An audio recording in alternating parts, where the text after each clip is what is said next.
Assalamualaikum warahmatullahi wabarakatuh. Selamat sore. Salam, Om Swastiastu, salam kebajikan, nama budaya, Rahayu, Rahayu, Rahayu. Halo, selamat datang di podcast Smart Governance. Bersama saya, Syamsul Ma'arif Putra Ufrawi. Terima kasih sudah hadir di podcast pada hari ini. Beberapa narasumber yang berasal dari berbagai perguruan tinggi di Indonesia. Di sini ada Ibu Iza dari Politeknik Negeri Tanah Laut. Kemudian ada Bapak Aji dari Universitas Lambung Mangkurat. Ada Bapak Asep dari Universitas Tadulako. Kemudian yang terakhir ada Bapak Saufi dari Politeknik Negeri Tanah Laut. Saya ucapkan sekali lagi terima kasih atas kehadirannya. Hari ini kita akan membahas tema yang sangat relevan dengan dunia akademik, yaitu good practice versus bad practice dalam mewujudkan smart governance.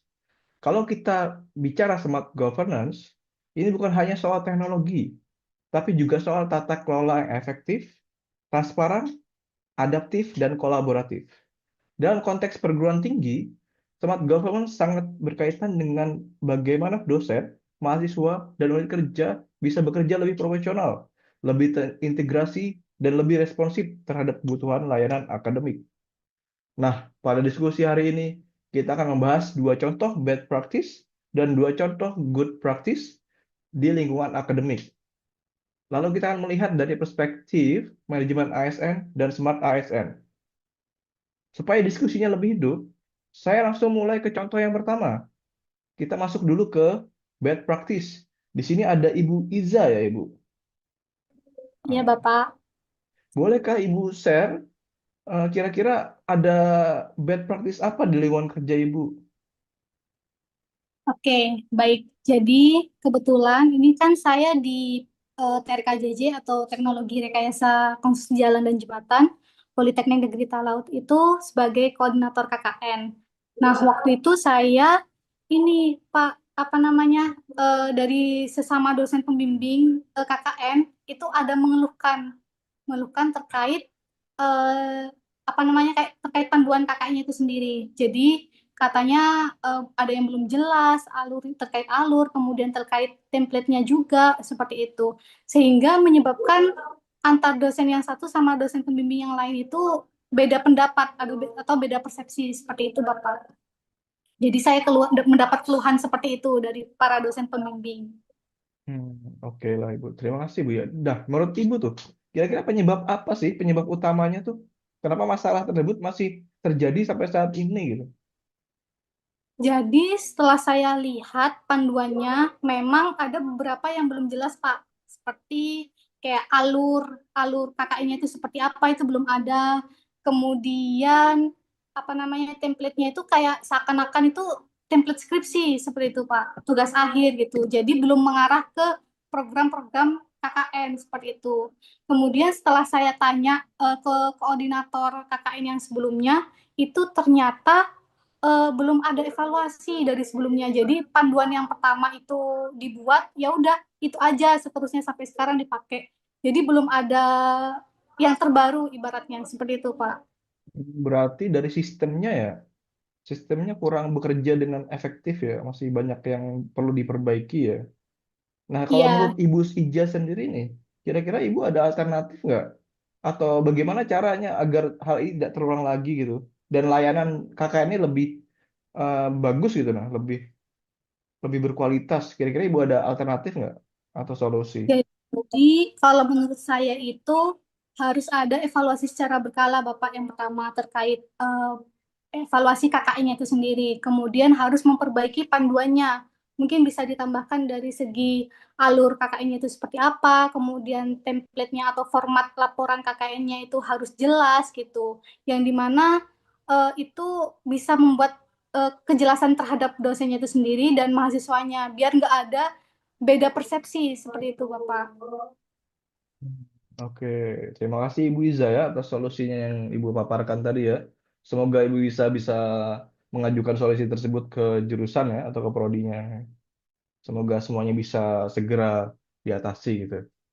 Oke lah, baik. Kita mungkin lanjut ke narasumber berikutnya. Di sini ada Pak Aji. Eh, saya ingin bertanya Pak, kira-kira di lingkungan kerja Bapak di Universitas Mangkurat, Adakah pengalaman bad practice di sana? Bisakah saya tahu, Eh, bisakah kami tahu, Pak? Oke, terima kasih Pak Arif. Kalau kita bicara tentang bad practice ya, di sini saya menyoroti pengelolaan tentang data portofolio tidak dosen ya, yang masih bersifat manual dan parsial. Faktanya saat ini dokumen seperti sertifikat, laporan riset, dan bukti pengabdian itu masih tersimpan di laptop atau flash disk pribadi masing-masing atau di cloud-nya masing-masing gitu ya.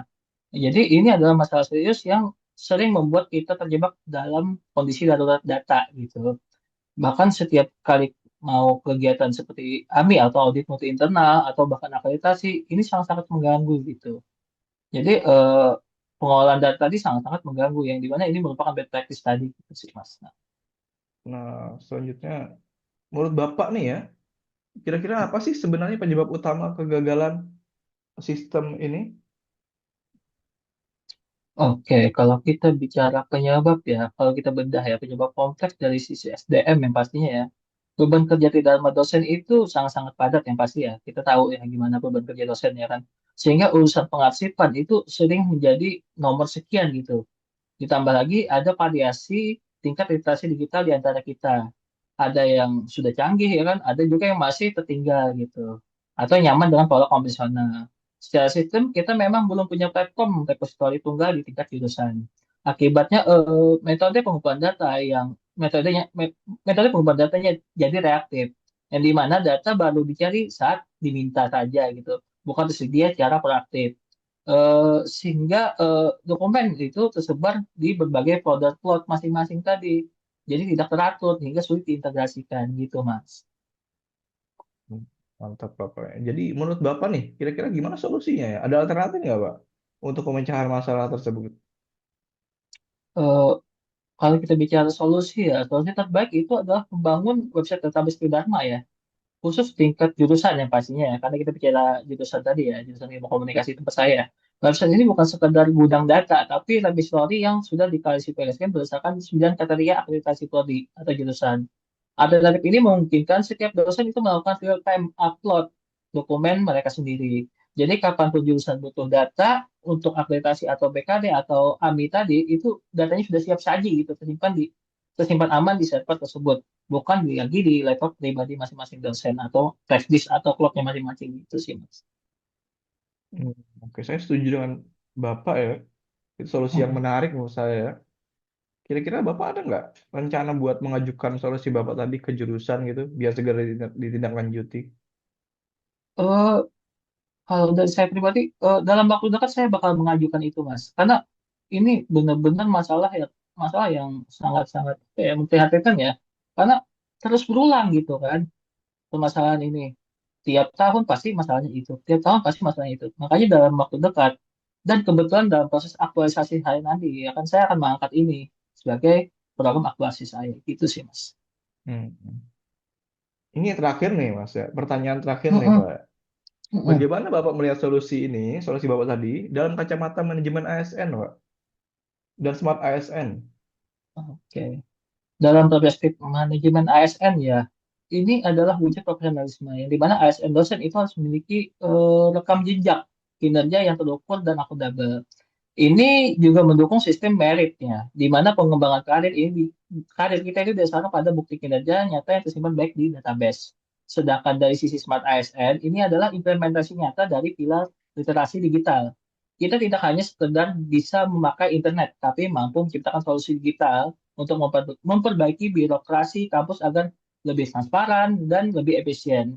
Ini adalah inti dari smart governance yang ingin kita wujudkan di setiap ULM pastinya gitu ya. Atau di ULM lah secara umum. Luar, luar biasa ya, Pak Haji ya. Terima kasih atas sharingnya, Pak Haji, dan Oke, pendapat siap sama-sama pendapat Mas. Bapak gitu kan ya, atas untuk mengatasi masalah tersebut. Semoga segera diatasi ya. Itu harapan saya. Si- Siap. Oke, baiklah. Tadi kita sudah melihat dua contoh bad practice di lingkungan kerja kita yang menunjukkan bahwa tanpa sistem yang jelas, tata kelola akademik bisa menjadi tidak efektif. Nah, sekarang kita beralih nih ke sisi yang lebih positif, yaitu good practice. Kita lihat praktik-praktik yang justru bisa menjadi contoh dalam mewujudkan smart governance di lingkungan akademik. Kita ke Pak Asep di sini. Halo Pak Asep. Ya, baik, Pak Ah, Arif. good practice seperti apa Pak yang terjadi di lingkungan kerja Bapak nih? Baik, terima kasih, Pak Arif.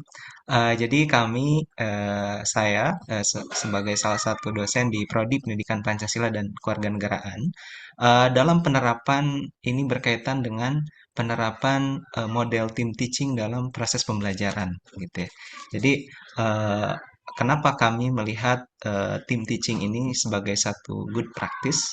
Jadi, eh, sebagai eh, karena model ini tidak hanya membagi beban mengajar, tapi juga menciptakan ruang kolaborasi antar dosen untuk saling melengkapi kompetensi. Gitu ya. Dalam pelaksanaannya, dosen dapat menyusun materi bersama, menyamakan capaian pembelajaran, kemudian mendiskusikan metode pengajaran, dan bahkan melakukan evaluasi pembelajaran secara kolektif. Ini tentu membuat proses pembelajaran menjadi lebih kaya, lebih terarah dan lebih berkualitas. Namun Pak Arif, eh, nampaknya model team teaching ini tentu berlawanan dengan konsep one man show gitu ya. Artinya tentu sebelum penerapan model team teaching harus melalui proses telaah terlebih dahulu. Dan dalam hal ini terutama kesiapan dosennya. Begitu Pak Arif. Nah, mengenai team teaching Pak Asep, saya ingin bertanya nih, Bapak sudah mengamalkan team teaching ini berapa semester ya? Kurang lebih dalam 1 semester ini sudah Ah, berjalan, Bapak. menurut pengalaman Bapak nih, kira-kira kunci apa sih Pak? Kunci keberhasilannya agar team teaching ini bisa efektif gitu Pak? Nah, baik, ada beberapa kunci agar pelaksanaan model team teaching ini dapat berjalan dengan baik. Yang pertama itu adalah komunikasi yang terbuka antara dosen pengampu. Kemudian yang kedua, adanya pembagian peran yang jelas. Ya. Kemudian yang ketiga, komitmen untuk memiliki visi pembelajaran yang sama. Nah, kemudian yang keempat itu adanya dukungan dari institusi, baik dalam penjadwalan maupun kebijakan akademik, karena ini tentu akan berkaitan dengan bagaimana beban mengajar setiap dosen yang nantinya kepada arah untuk pengisian BKD. Jadi kalau dilihat dari perspektif manajemen ASN, tim teaching ini mencerminkan profesionalisme, kolaborasi, dan orientasi hasil. Dari perspektif Smart ASN, ini menunjukkan karakter ASN yang kolaboratif, adaptif, dan terus belajar. Begitu Pak Hmm, Arif. mantap ya Pak. Nah, sepengetahuan Bapak sendiri nih, team teaching ini sudah diberlakukan di program studi Bapak sendiri atau sudah di semua universitas ya? Di semua unit kerja universitas ya? Nah, jika belum, kira-kira gimana Pak cara memperluas atau menularkan praktik team teaching ini Pak? Baik, yang pasti kalau di prodi kami ini sudah berjalan, Bapak. Adapun dari pandangan saya, eh, cara menularkan agar ini eh, dapat diperluas adalah dengan menjadikan tim teaching sebagai model pembelajaran yang terdokumentasi dan sistematis. Jadi strategi ini eh, kami lakukan melalui standarisasi SOP kolaboratif, kemudian pembuatan panduan pelaksanaan yang jelas, serta publikasi hasil refleksi pembelajaran agar menjadi referensi bagi rekan sejawat. Nah, juga kami mendorong adanya inisiasi pilot project lintas disiplin pada mata kuliah yang relevan dan berbagi pengalaman dalam berbagai forum dosen. Jika institusi turut memberikan ruang apresiasi bagi kolaborasi yang efektif, praktik ini tidak akan berhenti di satu mata kuliah saja. Tujuannya jelas, yakni menciptakan ekosistem akademik yang adaptif dan saling menguatkan antar unit kerja demi kemajuan institusi secara kolektif. Begitu, Pak Arif. Oke, siap. Luar biasa ya tim teaching ini ya. Semoga tim teaching ini tetap terlaksana gitu kan ya. Semakin efektif dan semakin optimal untuk meningkatkan kualitas pembelajaran kita ya. Dalam hal mencerdaskan Baik, kehidupan bangsa. Hmm, Oke lah, baiklah. Sekarang kita ke Pak Salvi di sini. Halo Pak Salvi, gimana kabarnya Pak? Ya, sehat Pak Arif. Alhamdulillah. Nah, kalau di Politeknik Negeri Tanah Laut sendiri Pak, kira-kira ada good practice seperti apa Pak di sana Pak? Ya, baik, terima kasih Pak Arif ya. Tadi dimulai dari Politala ya, diakhiri juga dengan Politala mungkin ya. Tadi Ibu Ija sudah memulainya gitu.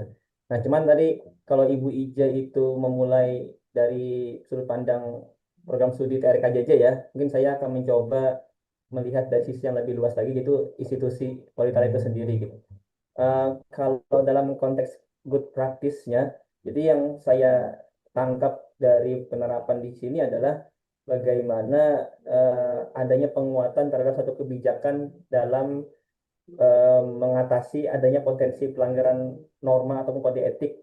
Nah, ini sangat penting untuk menciptakan lingkungan kerja menurut saya, supaya lingkungan kerja itu menjadi lebih sehat, adil, dan berorientasi pada nilai. Nah, mungkin ini yang juga menjadi salah satu perhatian, karena memang ternyata good practice itu untuk mewujudkan smart governance tidak sekedar berbicara tentang sistem atau teknologi, tetapi juga soal integritas. Nah, adanya penguatan penerapan eh, terhadap potensi pelanggaran norma kode etik ini salah satu bentuk integritas itu sendiri, Pak Arif. Nah, terus menurut Bapak nih, kira-kira apa sih kunci keberhasilannya, Pak?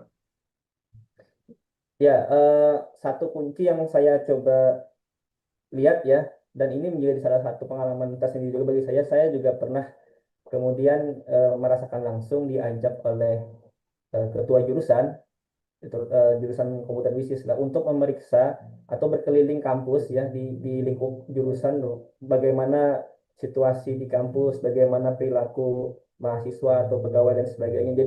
Jadi ada keteladanan langsung yang ditularkan oleh pimpinan. Jadi supaya kebijakan ini tidak sekedar dokumen saja gitu, tetapi juga langsung ada bentuk pengawasan.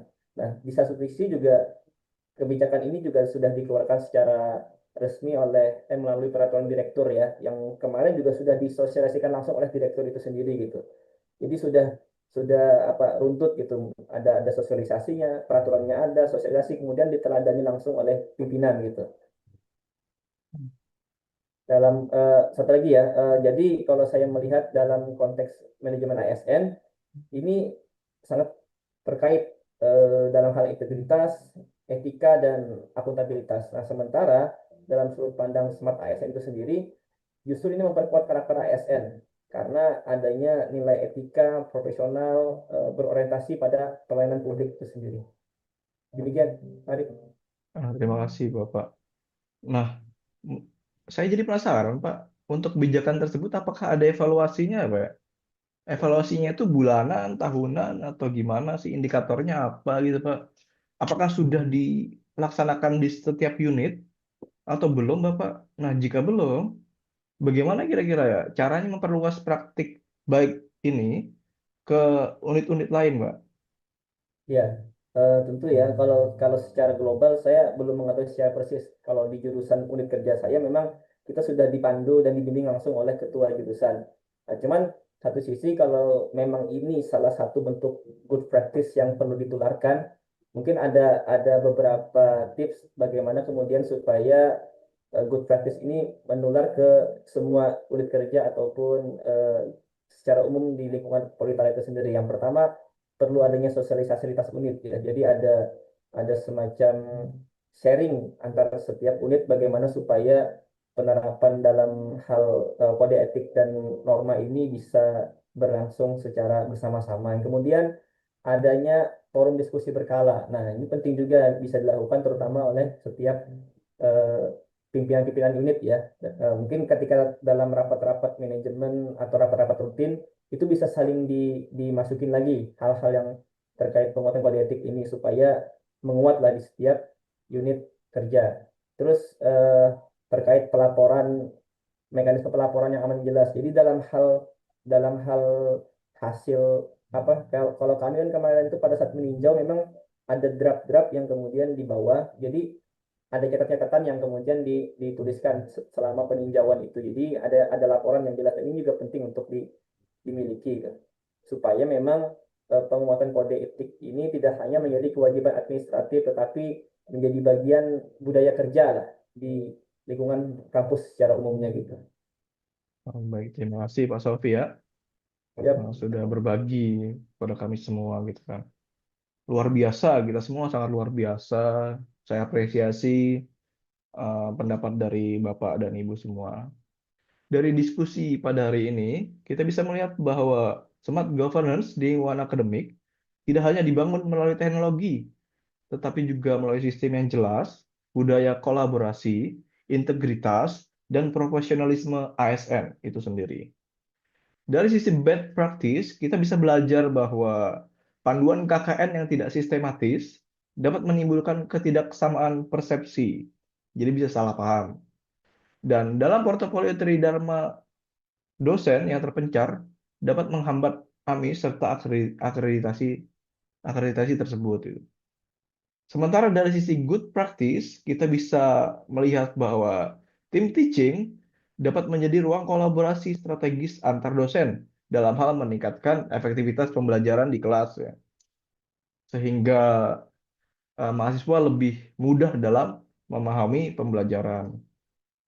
Kemudian penguatan norma serta kode etik dapat menjaga integritas tata kelola akademik di lingkungan kerja masing-masing, gitu. Jadi kalau kita kaitkan dengan manajemen ASN dan smart ASN, kunci utamanya adalah ASN yang profesional, akuntabel, adaptif, kolaboratif, dan literasi digital.